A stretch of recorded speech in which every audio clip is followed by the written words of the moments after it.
Hello guys, welcome back to my channel. For today's video, we will review this 2025 Toyota Hilux G variant 2.4 liters automatic transmission. Tara, samahan niyo ako.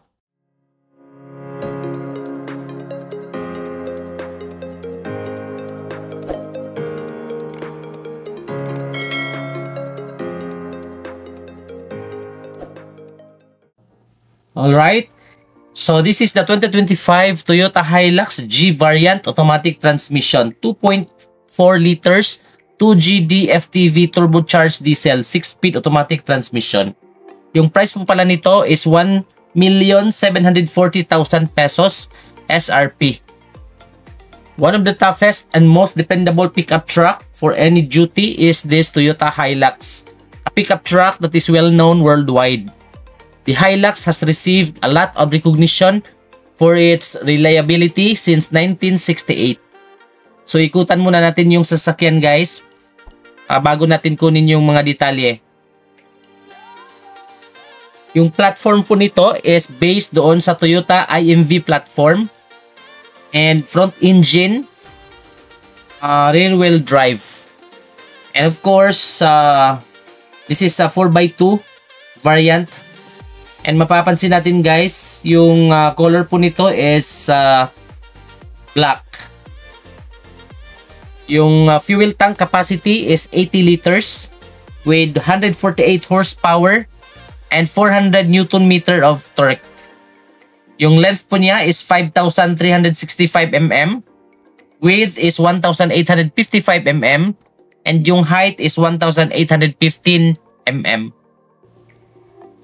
Alright, so dito tayo sa headlight, naka-projector and LED. So white po yung color ng headlight natin. Meron ditong turn signal repeater and daytime running light also na naka-LED. Dito sa baba, merong fog light na naka-LED din. Pero wala akong nakikitang sensors dito sa front for this G variant.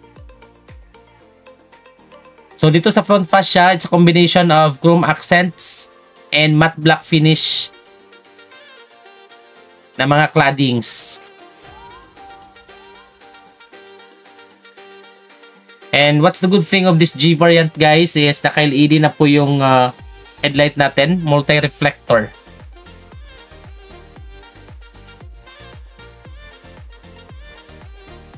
Then dito sa side profile, more or less the same yung accent dito and yung look and feel for this Hilux G doon sa Conquest. Yung mags natin is 265 65 R18. So naka-Dunlop po yung brand ng tires. Of course, meron tayong body cladding dito na makikita, which is an additional accessory for this pickup. Pero standard, walang body cladding. So sa side mirror, naka chrome accent with turn signal light repeater and hindi pa siya naka 360 camera.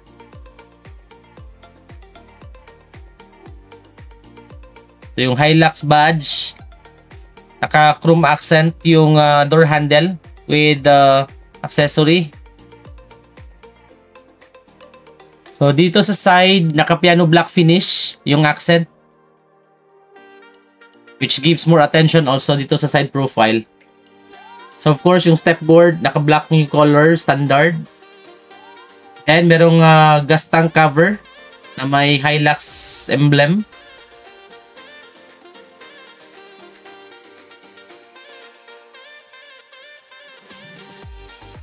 And in terms of the stopping force, naka-drum pa din yung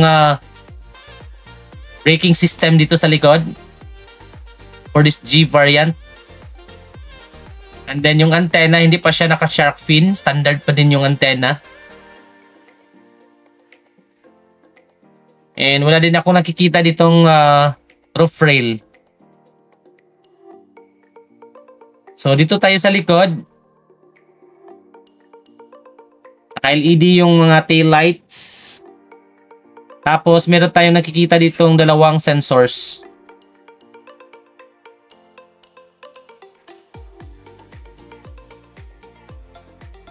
And of course, naka-built-in yung third brake light na naka-LED. At the same time, naka-built-in na din yung camera natin sa likod. With chrome accents dito sa handle. And what's the good thing about this Hilux is napakagana po yung tailgate.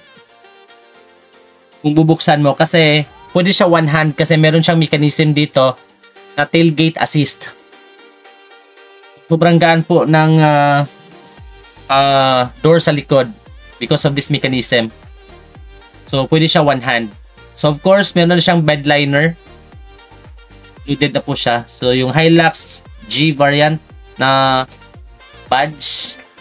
And then dito sa exhaust, meron ding accessory na nakalagay for this display unit. So in terms of suspension, the chassis of the Hilux features double wishbone suspension in the front and a rigid axle with lift spring dito naman sa likod. So makikita natin dito guys, meron ditong snorkel na naka-set up. Ayan, this is good for sa mga mabahain na lugar. So I believe that's the purpose of having this snorkel. And also, meron yung additional price yung mga accessory natin. Yung mga accessories natin dito na nakalagay. Like for example, itong rain visor, yung body cladding, and other accessories. Kasama na din yung snorkel.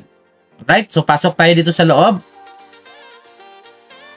So as a standard for this G variant, hindi siya naka-leather. And dito sa side profile, may silver accent, na matte silver accent. And ka-fabric yung siding. Naka-fully automatic naman yung mga windows. May chrome accent dito sa handle.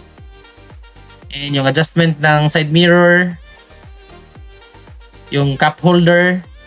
And may side step seal na may Toyota na emblem. So yung adjustment ng upuan naka-standard, I mean naka-manual. So dominant po yung color dito sa loob is black. Alright, may grab handle dito for the driver. May cup holder. And then yung lever ng engine at saka gas tank cover. Pasok tayo. So mapapansin natin guys dito sa steering wheel, may basic controls for the infotainment. And nakabalot po yung steering wheel ng leather with white stitching.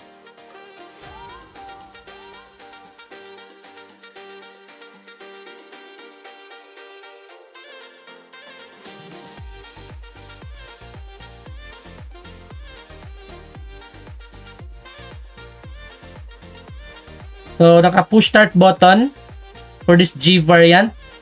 And yung air conditioning system is naka-dual zone automatic climate control.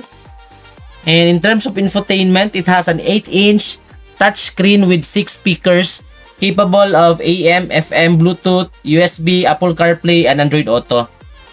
So, meron din ditong lagay ng mga inumin. Small, considered as a small refrigerator. Yung grab handle. Yung sun visor with mirror. And then yung cabin lights, naka-halogen. Yung sunglasses holder. Sa driver's side, for the sun visor, walang mirror dito.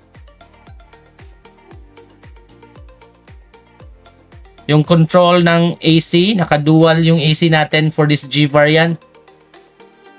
Then yung mga basic controls, yung defogger, meron ding socket dito, the traction control button, USB port, and another socket din dito. So dito lagay ng gamit, merong dalawang cup holders, malalaki yung container dito, yung button for the eco and power modes, the 80 shifter, housed in a silver matte finish and combination of piano black finish. Lagay ng gamit, and then the handbrake. Yung center console naka-fabric. And hindi naman yung lagay ng gamit dito sa center console.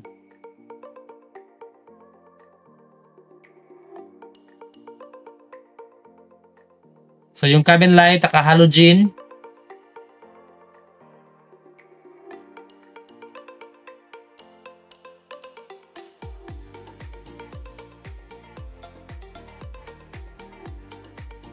Alright, dito naman tayo sa second row. Same pa din yung accent dito. Consistent sa front. Naka fully automatic yung windows. May side step seal.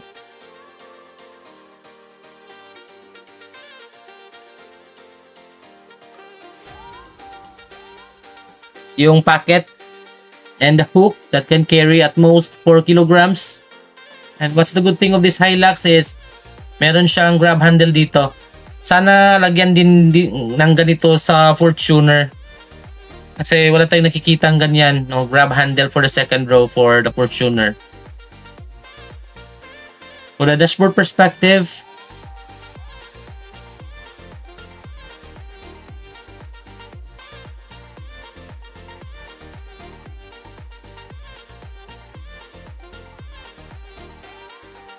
so dito sa likod, wala tayong nakikita ditong USB port or socket. Of course, yung standard na overhead grab handle.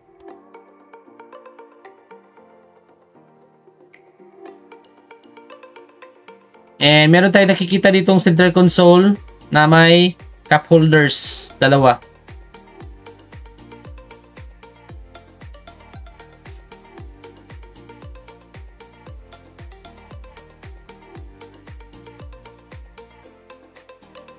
So meron tayong nakita ditong hook, dalawa.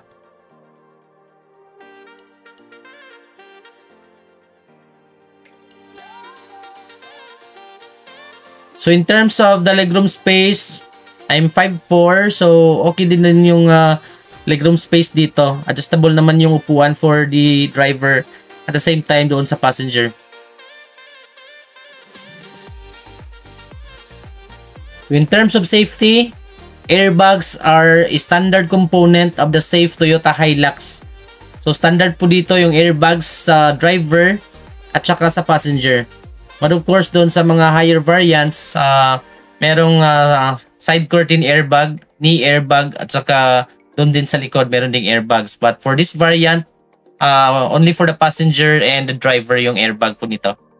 Of course, it includes stability control, speed sensing door locks, ABS with electronic brake force distribution, and braking assist. Yun po yung mga standard features, safety features for this Hilux. Alright, so I hope nagustuhan niyo yung review natin and nakita ninyo yung gusto nyong makita for this 2025 Toyota Hilux G variant 2.4 liter automatic transmission.